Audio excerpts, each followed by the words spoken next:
খুব অল্প সময়ে যদি সামান্য কিছু উপকরণ দিয়ে পাখা আমের এমন মজার একটা রেসিপি হয় তাহলে আর কি লাগে। খুব সহজে আমি কিভাবে ম্যাঙ্গো মিল্ক পুডিংটি বানিয়েছি আপনাদের সাথে শেয়ার করব। আশা করি ভালো লাগবে, সাথেই থাকবেন। আসসালামু আলাইকুম, hello everyone, welcome to my channel moments by Nazrin.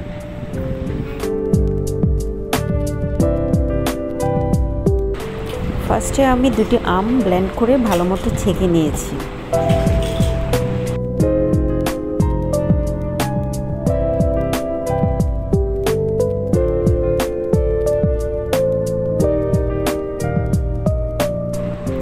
Add করে দিলাম পরিমাণ মতো চিনি। এখন অ্যাড করে দেব 2 চামচ আগার আগার পাউডার। এবার ভালো মতো মিশিয়ে নেব।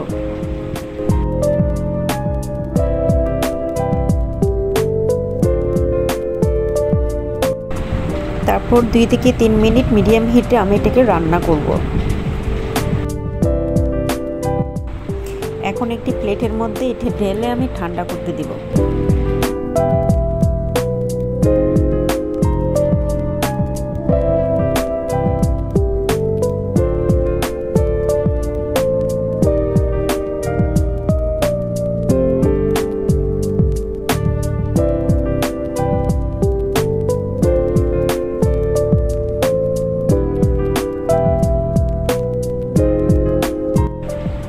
এখন 1 লিটার দুধের মধ্যে আমি পরিমাণ মতো চিনি আর 2 চামচ আগার আগার পাউডার দিয়ে ভালো মতো মিশিয়ে নেব।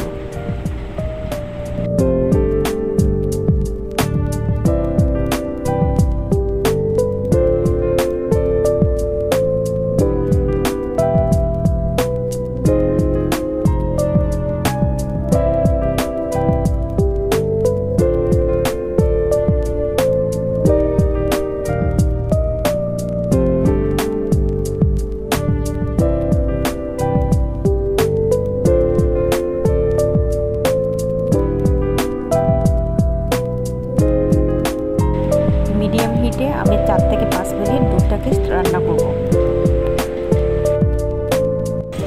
দুধ গরম থাকা অবস্থায় কেটে রাখা ম্যাঙ্গো জেলির উপরে আমি গরম গরম দুধটা দিয়ে দিব।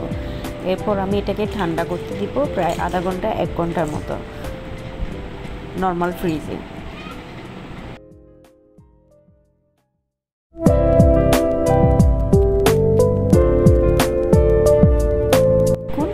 খুব সুন্দর করে হয়ে গেছে আমার ম্যাঙ্গো মিল্ক পুডিং। ম্যাঙ্গো পুডিংটি দেখতে যেমন সুন্দর, খেতেও অনেক মজা। আশা করি ভালো লাগলো আজকে আমার রেসিপি। ভালো লাগলে অবশ্যই লাইক কমেন্টস করবেন আর আমার চ্যানেলটিকে সাবস্ক্রাইব করবেন। আজকের মতো আল্লাহ হাফেজ, সবাই ভালো থাকবেন।